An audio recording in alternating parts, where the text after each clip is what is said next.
C'est l'histoire d'un animal minuscule qui vivait caché au cœur d'une campagne française sans problème. Quand les machines sont arrivées pour l'expulser, le combat s'est engagé.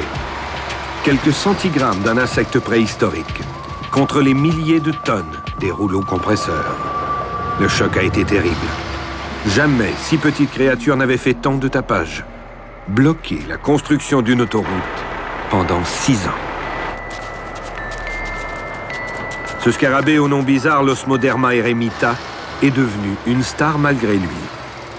Il vit incognito au creux des arbres et personne n'a le droit de l'approcher ni de le toucher. À ce point intouchable que son cousin vert d'Afrique a dû jouer sa doublure pour incarner sa légende.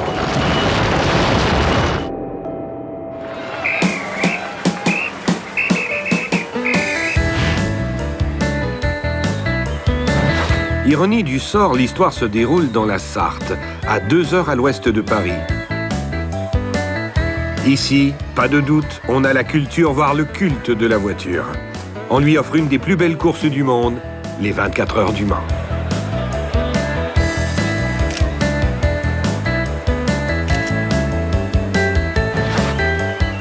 Pour le public, l'automobile est reine, toujours plus gourmande d'infrastructures, de rocades et d'échangeurs.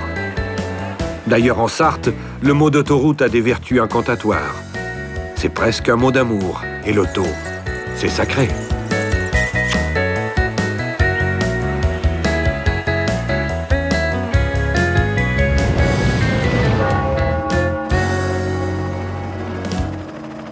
Sûr de sa force, sûr de son droit, l'autoroute A28 a tracé son chemin dans cette campagne sans état d'âme. Comme dans les années 1960, où dans un pays en retard d'infrastructure, rien ne pouvait arrêter la marche triomphale des aménageurs. Mais le scarabée a coupé net le ruban de bitume. Des hommes sont venus à sa rescousse pour mettre la belle machine hors circuit.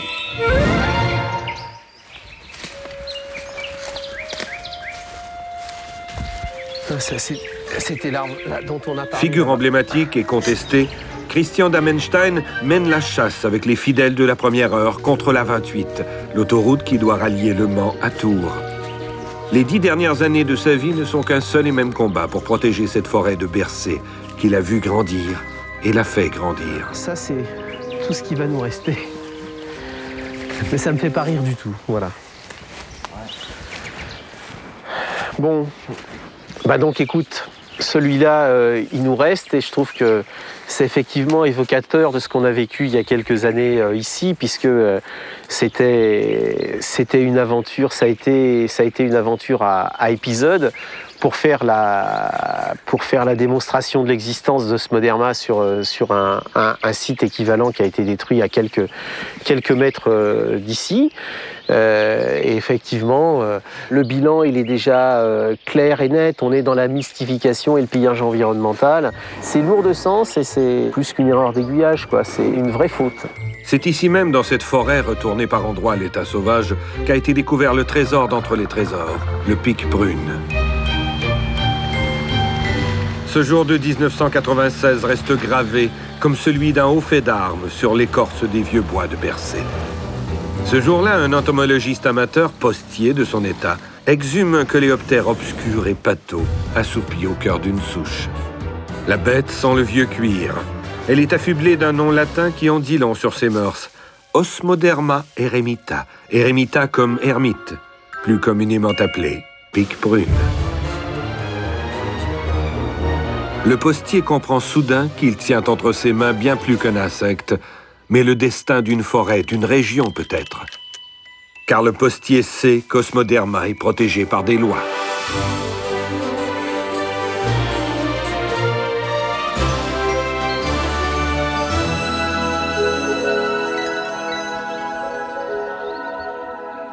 On va faire une route, on la fait passer où il n'y a personne, donc dans les endroits comme ça.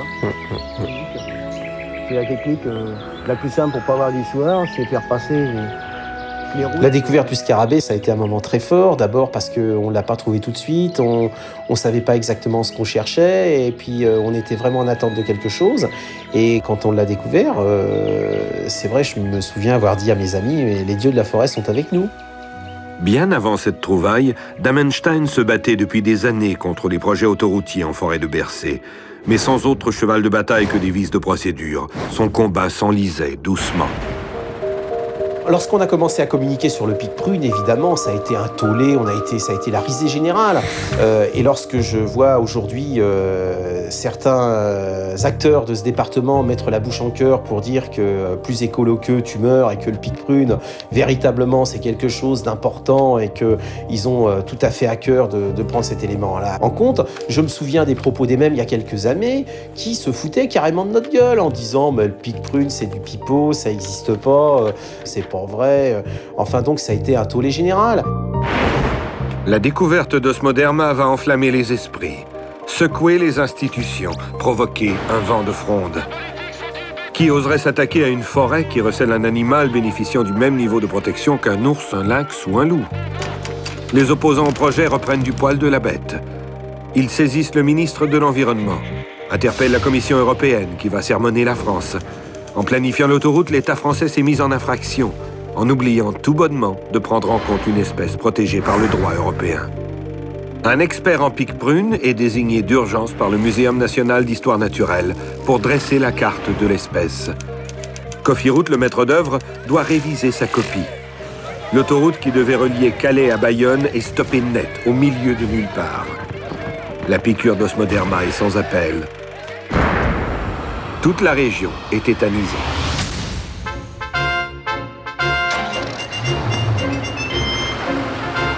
Les agriculteurs, eux aussi, sont piqués au vif. En stoppant la 28, le Scarabée a bloqué le remembrement qui accompagne chaque autoroute. Plus question pour eux de modifier leurs parcelles en se débarrassant des arbres gênants pour cultiver à leur aise. Et voilà que du jour au lendemain, ils ne peuvent même plus couper un arbre chez eux parce qu'il abriterait une espèce protégée par l'Europe. De mémoire de paysans, on n'avait jamais vu une petite bête commandée aux grosses. La contre-offensive ne va pas tarder à s'organiser. Jacqueline Monceau, syndicaliste agricole et passionnariat du bocage, bat le rappel de ses troupes. Je vous ai dit de venir aujourd'hui parce que il nous arrive un problème. Il y a monsieur Damechten, que je ne sais pas si vous le connaissez, mais il a trouvé dans des arbres en forêt de Bercé un pic prune.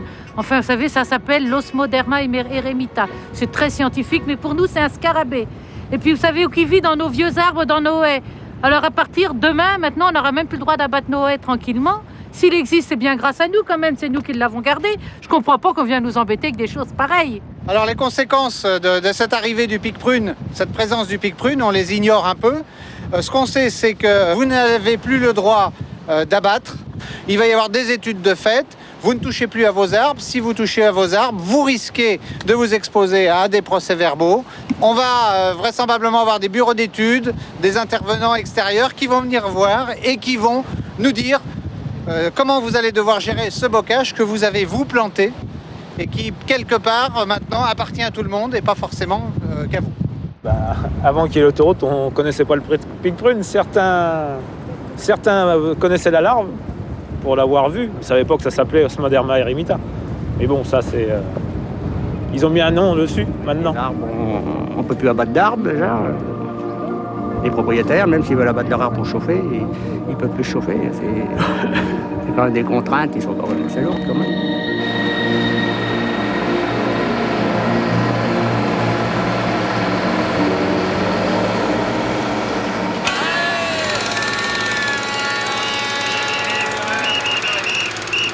« 200 agriculteurs défilent dans les rues du Mans. Ils revendiquent le droit d'abattre leurs arbres librement. C'est un procès en sorcellerie avec un accusé, Osmoderma, que certains paysans affublent d'un nom de sorcière, Esmeralda.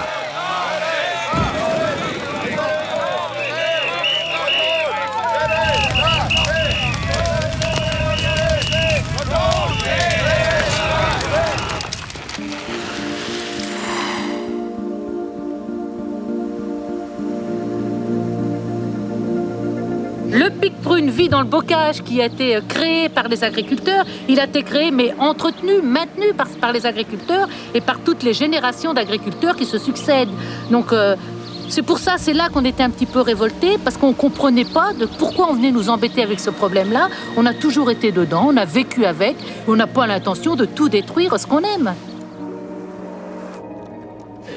Regardez, voilà le scarabée. Mais après la furia des premières passes d'armes, Jacqueline Monceau et les siens sont revenus à de meilleurs sentiments. Le Conseil général a calmé les esprits en proposant d'offrir une prime pour chaque arbre protégé. Dans le bocage comme ailleurs sur la planète, les espèces ne sont jamais mieux tolérées que lorsqu'elles sont sonnantes et trébuchantes. Pépère, vous en pensez quoi du scarabée? Vous avez vu?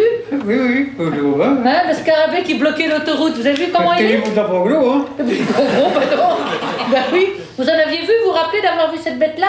Oh non, pourquoi? Dans les vieux châtaigniers, on montait, il y avait un coup de pied dessus. Ça savait même pas Ça savait même pas ce que c'était. Ah, vous saviez pas ce que c'était? Allez, à la santé du pic prune, hein? Si le pic prune n'avait pas été là, on ne trinquerait pas ce soir, hein? Chine!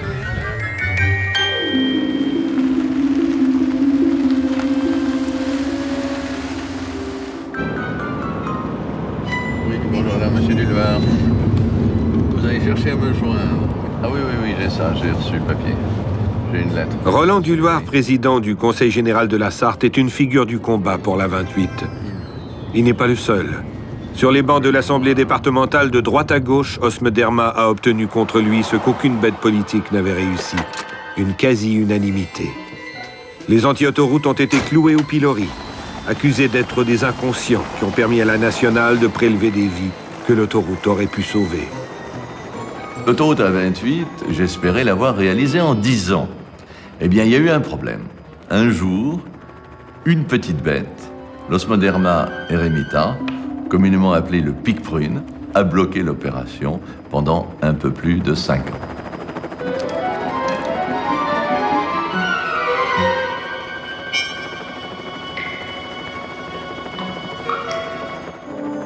Nous, ça nous a coûté relativement cher, c'est-à-dire que l'Assemblée départementale, avec toutes les mesures mises bout à bout, c'est supérieur à 1 million d'euros, c'est pas zéro. Il y a des jours où je me dis que ce 1 million d'euros, j'aurais peut-être pu le mettre à disposition de l'hôpital du Mans pour avoir un 2e scanner et engager une meilleure prévention par rapport à la santé des hommes. Vous voyez, il faut savoir relativiser les choses.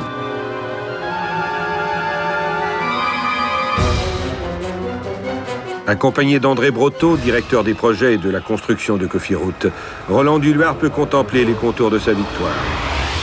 Après des années perdues, plus rien n'arrête aujourd'hui la course en avant de la 28. Il y a probablement déjà des choses dedans. Celui-ci a des larves d'Osmoderma eremita. C'est le type même du châtaignier, il a à peu près 400 ans. Voilà. Et il y a 293 arbres comme ça qui ont été reconnus, identifiés, protégés, etc. Oui, la plupart d'entre eux ont pu être laissés en place grâce à des modifications du tracé. Ici même, l'échangeur de Montabon a été modifié assez profondément, de manière à éviter de toucher à la plupart des châtaigniers, ce que nous voyons d'ailleurs. Mais nous avons dû, pour une demi-douzaine d'arbres, finalement, obtenir un arrêté autorisant le transfert des troncs d'arbres. Et ces arbres ont été mis à côté d'autres châtaigniers, avec des cavités, comme vous le voyez ici. L'affaire du scarabée a été pour les aménageurs une révolution culturelle, la découverte d'un autre monde. C'est la première fois qu'une infrastructure de cette ampleur était remise en question pour préserver une espèce. Il a fallu déplacer un échangeur, modifier légèrement le tracé de l'autoroute, couper, transplanter et ligoter une douzaine d'arbres avec leurs larves d'Osmoderma sur des châtaigniers encore vivants, aux grandes dames des opposants, qui ont qualifié l'opération de véritable hold-up écologique. Pour eux, la France est un État voyou qui tronçonne au mépris des directives européennes. Bon, ben là, vous avez toute la démonstration sur la vie du pic prune. Nous essayons C'est très pédagogique, ça. de faire de cette expérience, de lui donner une valeur pédagogique pour que les Sartois, les randonneurs, connaissent mieux ce scarabée et que finalement l'autoroute soit une opportunité pour mieux le sauvegarder. J'ai bien l'intention, sur un des échangeurs, de mettre un Osmoderma géant qui sera un petit peu un clin d'œil à l'histoire, car grâce à toute cette affaire, eh bien, on aura sauvé pour toujours le pic prune en Sarthe, mais enfin, nous aurons une continuité autoroutière, ce qui va être un instrument de développement économique extrêmement important pour un nombre de petites villes qui ont besoin d'être désenclavées. Comme s'ils toléraient mal d'avoir des comptes à rendre à l'Europe, les hommes politiques français, toutes tendances confondues, ont été nombreux à crier haro sur le pic prune. Monsieur le ministre, il devient donc particulièrement urgent de régler le sort de l'A28 Sud, qui est invraisemblablement retardé par le scarabée pic prune. Pouvez-vous nous indiquer aujourd'hui s'il sera mis un terme à ce scandale d'une autoroute retardée pour protéger un insecte qui n'est même pas menacé, alors qu'il meurt en moyenne une personne par mois entre Le Mans et Tours? Monsieur le ministre. Vous avez eu affaire au pic prune, moi j'ai eu affaire aux crapauds accoucheurs. Et dans la ville dont je fus maire, on m'a empêché pendant plusieurs mois, c'était moins dramatique, de construire un parc en plein centre-ville de 22 hectares parce qu'il y avait une colonie de crapauds accoucheurs. Mais alors, qui est le pic prune? D'où vient-il? Quelle est sa famille? La réponse est au Muséum national d'histoire naturelle, au bout de la galerie de l'évolution, là où Thierry Deuve veille sur la plus grande collection de coléoptères au monde. Alors les coléoptères, ce sont les scarabées, ce sont les coccinelles, ce sont les carabes, ce sont les cétoines, ce sont les pics-prunes. Cela représente 25% du monde vivant, tout groupe confondu, aussi bien animaux que plantes. C'est donc considérable, on ne peut pas ignorer les coléoptères.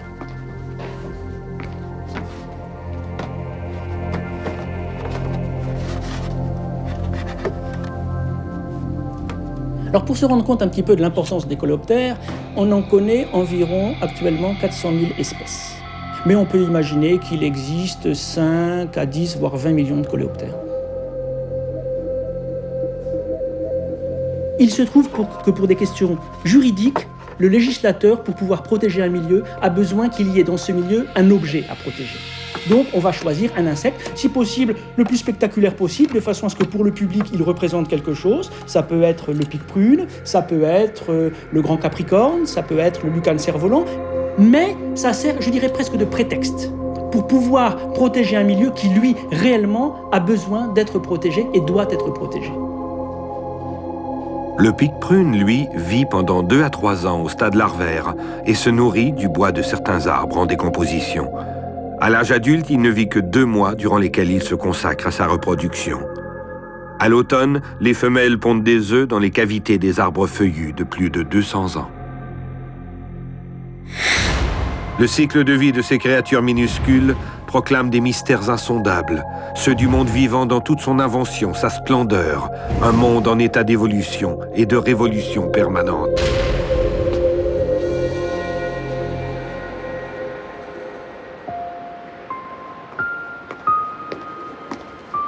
Le pic-prune a gagné droit de cité dans une collection très particulière du Muséum. Une collection magnifique et douloureuse, celle des espèces menacées ou disparues.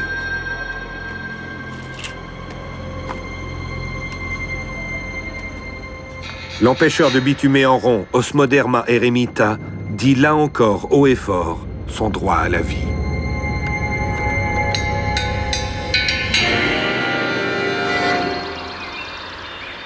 Si le pic-prune n'a pas encore franchi la frontière ténue qui sépare les espèces menacées des espèces disparues, il le doit à des hommes de terrain comme Alain Guilhem. Cet agent de l'Office national de la chasse et de la faune sauvage est un de ses anges gardiens.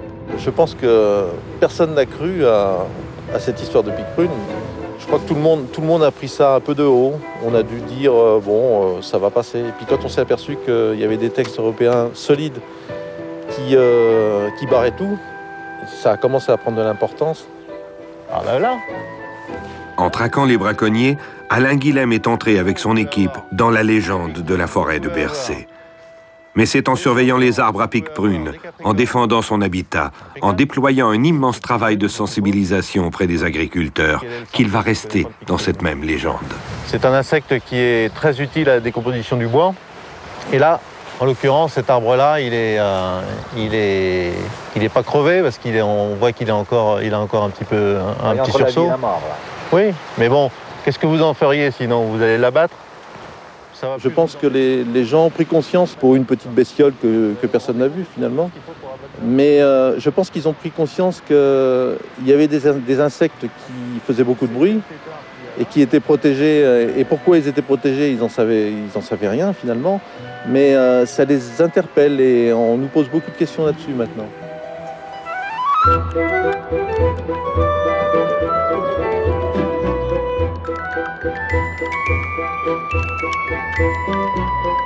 Alain est le premier et probablement le seul à avoir dressé un procès-verbal pour atteinte aux piques-prunes, en sanctionnant les promoteurs qui ont abattu des chênes contenant des larves d'Osmoderma.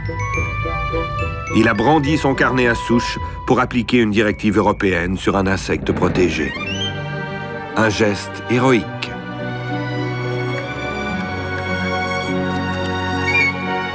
Pour moi, la morale de cette histoire, c'est qu'on ne pourra plus maintenant passer à côté de la protection des tout petits animaux qu'on ne voit pas et qu'on sera bien obligé d'en tenir compte pour la construction de nouvelles infrastructures qui seront faites dans les années à venir. Le pique-prune mérite aussi qu'on y fasse attention et je commence à m'y attacher un peu plus d'ailleurs. Une rue commémore cyniquement cet épisode. Les vieux chênes ont laissé place au fast-food. Osmoderma s'est fait avaler par la mondialisation.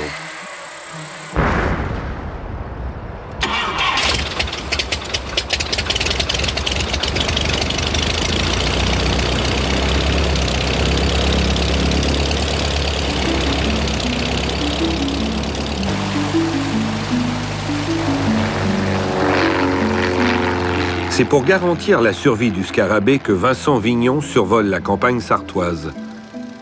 Depuis plusieurs années, cet expert passe le bocage au crible, repère un à un tous les arbres de la Sarthe virtuellement dépositaires du pique-prune. Avec son équipe de l'Office du génie écologique, il en a identifié 17 000, dûment reportés sur ses cartes d'état-major. Objectif, définir, comme l'impose l'Europe, des zones Natura 2000, futurs sanctuaires pour Osmoderma.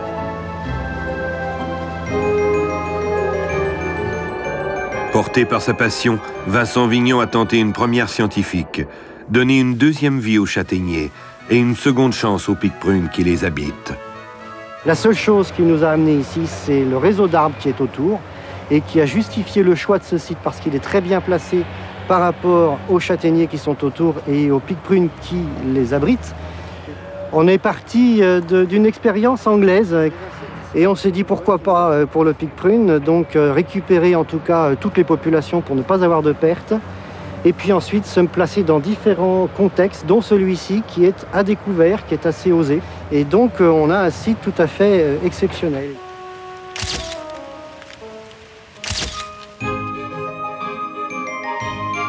Pour protéger l'insecte et son habitat, les Suédois ont financé une série d'études.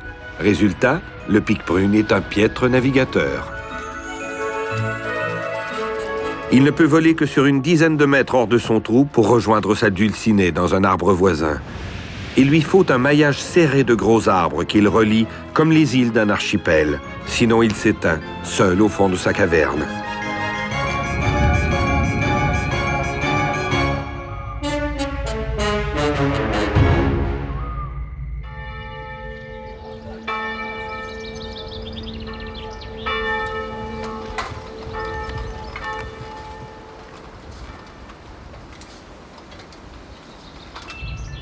Le bocage, Dominique Mention lui consacre toute sa vie, rythmé par le carillon du paisible village de Boursay, à un vol de scarabée de la Sarthe. Son talent d'artiste, ses engagements, Dominique les met au service des génies du bocage, les trognes. Des arbres 1000 fois taillés par l'homme, jusqu'à prendre les formes les plus fantastiques. Quand j'avais 11 ans, dans une rédaction de 6e, j'avais parlé des trognes qu'il y avait autour de chez moi et le professeur avait barré le mot trogne dans la rédaction au rouge parce que c'était pas un mot français pour lui. Alors que pour moi, c'était le seul mot que je connaissais pour désigner ces arbres qui faisaient partie de mon univers. Ces trognes ont chauffé les hommes, abrité et nourri les bêtes. Ils sont l'âme même du bocage, leur tronc balafré en porte la mémoire. C'est là que vit le pic-prune, au secret de ses troncs tutélaires.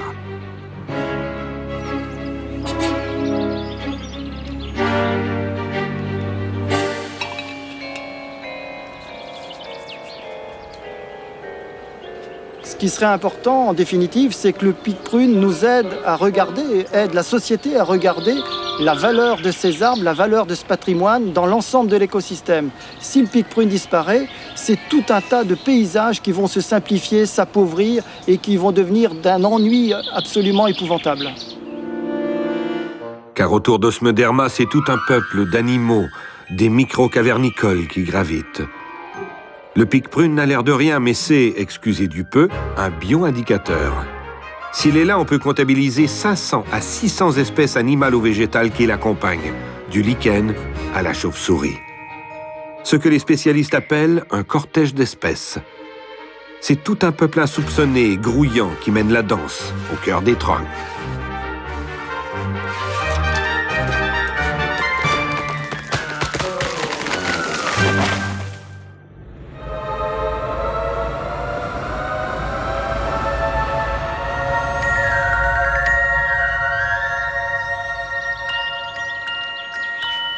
Mon combat pour défendre les trognes est un travail d'artiste.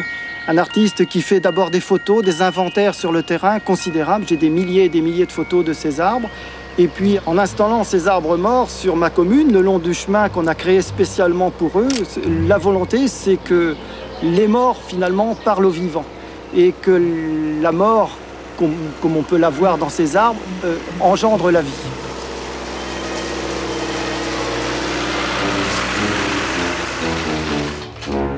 Comme les trognes, les pic-prunes sont discrets, presque disgraciés. Comme elles, ils sont indispensables à cette nature que l'on dit ordinaire.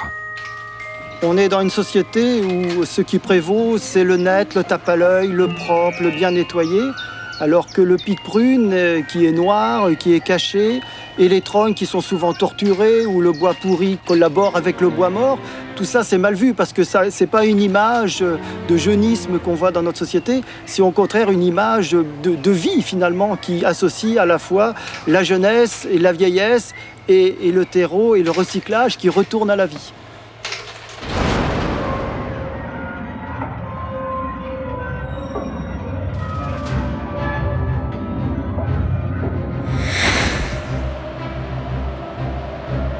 Pendant que Bruxelles relève les infractions, examine les plaintes, l'autoroute, elle, stimulée par la volonté des élus locaux, redémarre, dans le plus grand flou juridique, en mettant en péril un des insectes les plus protégés au monde. La biodiversité est le cheval de bataille de l'Union européenne. C'est elle qui a accouché de tout l'arsenal législatif protégeant les espèces et les espaces naturels européens. C'est elle qui a enfanté de la directive Habitat. Et parmi les créatures à protéger en priorité, la directive a inscrit en toutes lettres Osmoderma eremita.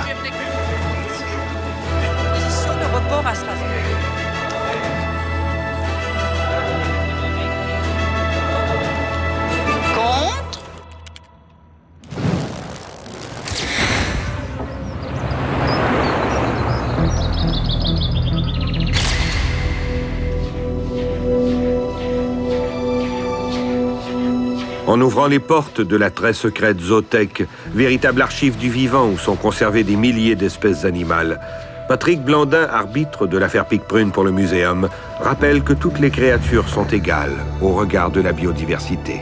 Pourquoi protéger les tortues ou les crocodiles dont on se sert tant encore et illégalement pour fabriquer des sacs ou des chaussures, on comprend, ce sont des espèces majeures et en voie de disparition. Mais pourquoi protéger spécialement, au point d'arrêter une autoroute pendant un certain temps, un petit coléoptère de rien du tout, c'est une vraie question. Et c'est peut-être la question, derrière cela, de toute la valeur de la nature ordinaire et pas seulement de la nature lointaine, exotique et extraordinaire.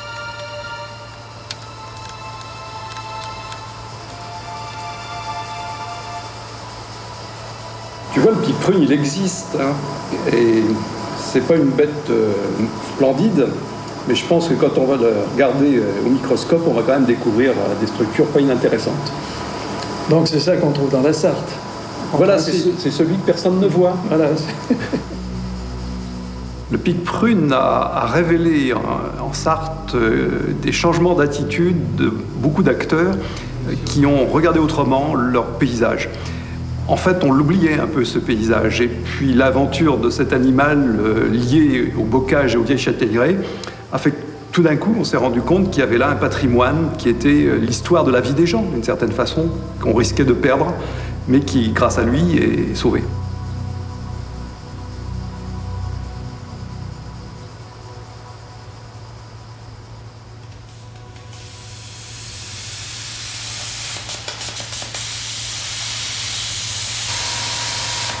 Sous le chalumeau de Jean-Pierre Maurice, un ancien mineur devenu sculpteur de scarabées, l'insecte se forge une nouvelle identité.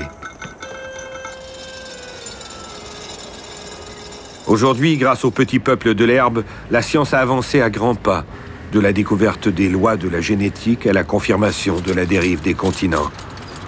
On s'intéresse de plus en plus aux scarabées, et bientôt les chercheurs échantillonneront sur leur carapace des molécules capables d'incroyables défenses immunitaires. L'insecte devient l'ambassadeur itinérant de la biodiversité.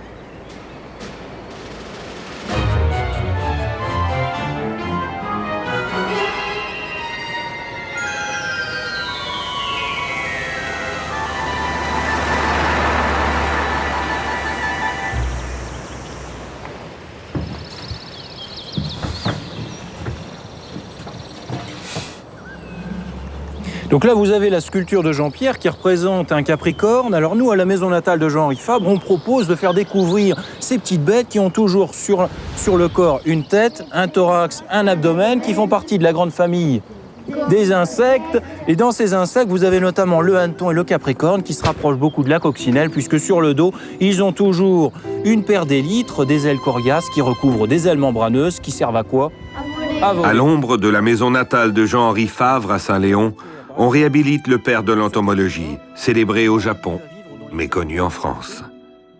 Fabre était un scientifique, un poète et un visionnaire. Il y a 100 ans déjà, il savait que les entomologistes sont des témoins, donnent l'alerte. Quand les insectes disparaissent, c'est que les milieux souffrent. Aujourd'hui, en France, l'état des populations d'insectes est en chute libre. On découvre de nouvelles espèces de coléoptères chaque année. Mais combien en fait-on disparaître?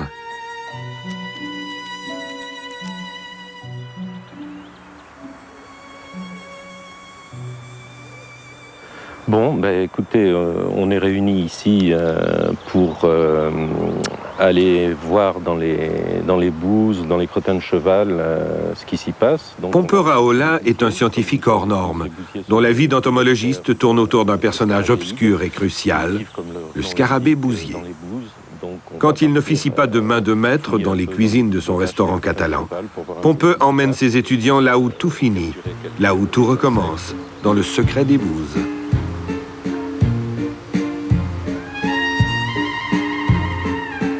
La plupart des gens regardent les insectes comme des créatures un peu mystérieuses. Il y a une espèce de répulsion en général, bon, sauf évidemment devant les espèces exotiques. Là, les gens sont émerveillés.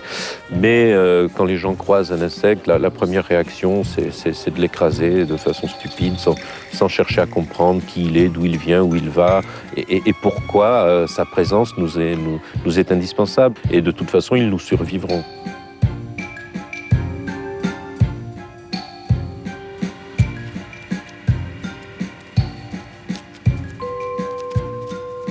Là, encore un. Alors moi, il y a un truc qui m'inquiète un peu, là, c'est qu'on voit qu'il n'y a pas beaucoup d'activité dans ces bouses. Bon, il est évident qu'il ne viendrait pas à l'idée de la majorité des gens d'aller fouiller dans des bouses. Donc j'amène les gens fouiller dans des bouses, et là ils s'aperçoivent qu'une bouse, c'est un écosystème complexe avec des bousiers, avec des coléoptères hydrophiles, avec des petits acariens qui mangent les œufs de mouche, avec des asticots, avec tout un ensemble, toute une population d'insectes qui vit, qui se développe, qui se reproduit dans ce milieu particulier.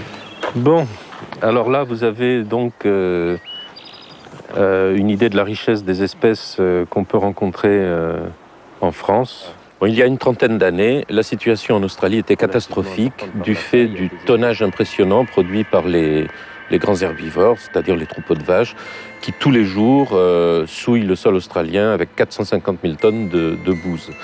On a estimé à cette époque-là que l'Australie perdait 3 millions d'hectares de pâturage par an. Et face à cette situation, la seule solution était d'importer des bousiers, parce que les bousiers sont les seuls recycleurs de bouse. Ils permettent aux prairies de se régénérer en enfouissant de très grandes quantités de bouse. Et par là même, ils font diminuer de façon spectaculaire les populations de mouches qui posaient aussi un très grave problème en Australie.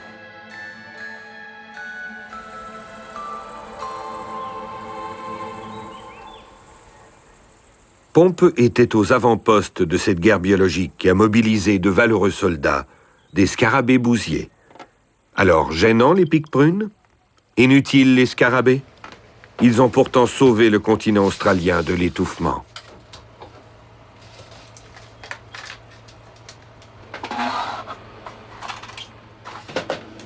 Si les coléoptères n'existaient pas, la planète serait submergée par les ordures.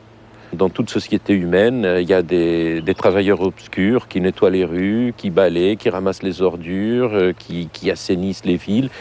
D'ailleurs, on voit ce qu'est Paris après une grève des boueurs de 15 jours, 3 semaines. C'est un désastre. Les bousiers dans la nature jouent le rôle des boueurs et ils sont absolument essentiels.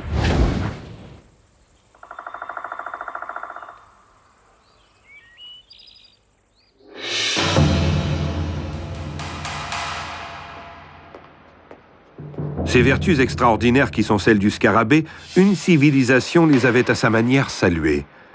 Chercheur au CNRS, spécialiste de la mythologie des scarabées, auteur d'un voyage en coléoptérie, Yves Campfort relève leurs pistes sur les pyramides, les sarcophages, les papyrus.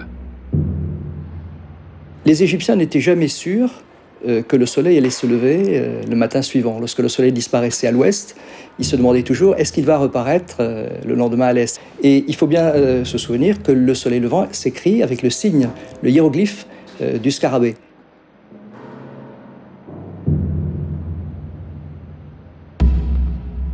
Campfort défend une théorie audacieuse. C'est en observant le scarabée que les Égyptiens ont inventé la momification. Le scarabée pond ses œufs dans une boule qu'il enfouit. Les œufs deviennent nymphes et les nymphes se transforment à leur tour en scarabées. Les Égyptiens en ont conclu que la nymphe est une garantie de résurrection. Ils ont copié ses formes et créé la momie. Ce symbole très puissant du scarabée a donc été associé par l'homme non seulement à la résurrection, mais aussi à tous les aspects favorables et positifs de la nature. Les Égyptiens ont donc fabriqué des milliers d'images sous forme d'amulettes, sous forme de sceaux, qui les accompagnaient durant leur vie et leur mort.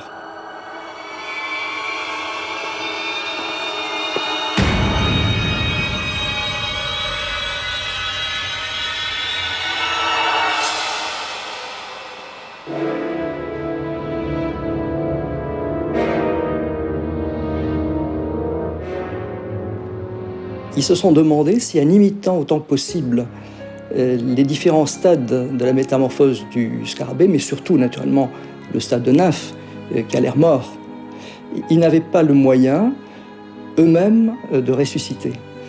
Et je pense que l'invention du dispositif compliqué de momification, avec les corps entourés de bandelettes, de lin, les bras croisés sur la poitrine, on peut se demander si ce n'est pas en fait à l'imitation de la nymphe du scarabée, dans l'espoir de ressusciter soi-même comme le scarabée et peut-être comme le soleil.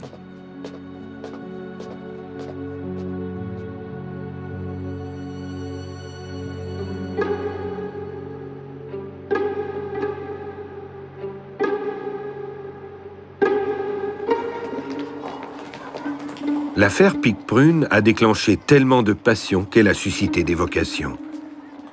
C'est dans ce décor fantastique de Micropolis, la cité des insectes implantée dans le sud de la France, que François Muth a choisi de présenter son livre « Le scarabée ne traversera pas l'autoroute », un thriller écolo nourri par les déboires du scarabée. C'est l'histoire de Sacha, qui un jour découvre son instituteur assassiné et décide, avec ses copains et ses copines, de mener l'enquête. Cet instituteur, amoureux fou de la nature, est passionné par les scarabées pique-prune. Mais pourquoi a-t-il été assassiné? Pourquoi? Maintenant, je vais vous lire un extrait du livre. Eh bien, je te présente un Osmoderma eremita, plus communément appelé scarabée pique-prune. Dans cette fable moderne, nous sommes loin des humeurs du bocage. Chez François Muth, les bitumeurs ont du sang sur les mains. Et le pique-prune est un pouce au crime. Terrifiant. Les scarabées pique-prune victimes de leur succès. Enfin, c'était peut-être préférable ainsi. Le projet d'autoroute avait été suspendu en attendant les conclusions des experts et la décision finale du ministre des Transports. Mais, compte tenu de la législation européenne, tout le monde s'accordait à dire qu'il ne verrait jamais le jour.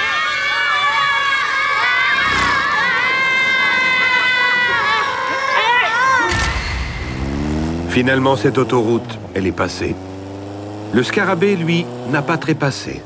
Au contraire, il s'est multiplié comme seuls les insectes savent le faire.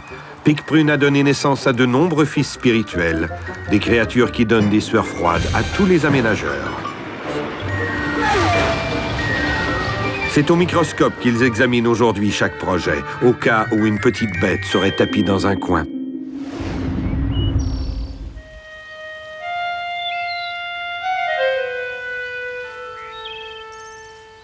Une petite bête comme Rosalia alpina, elle aussi protégée comme une prima donna de la biodiversité. James Navarro l'a trouvée près de chez lui lors d'une partie de pêche dans une de ces chères rivières de Charente que le TGV menace d'emporter dans un souffle. Alors James est parti à l'assaut. Il s'est dit que, comme dans les fables, la raison du plus fort est rarement la meilleure. Et on a toujours besoin d'un plus petit que soi, a-t-il ajouté, comme pour lui-même. Pendant que, très loin de là, un pique-prune rigolait au fond de sa trogne.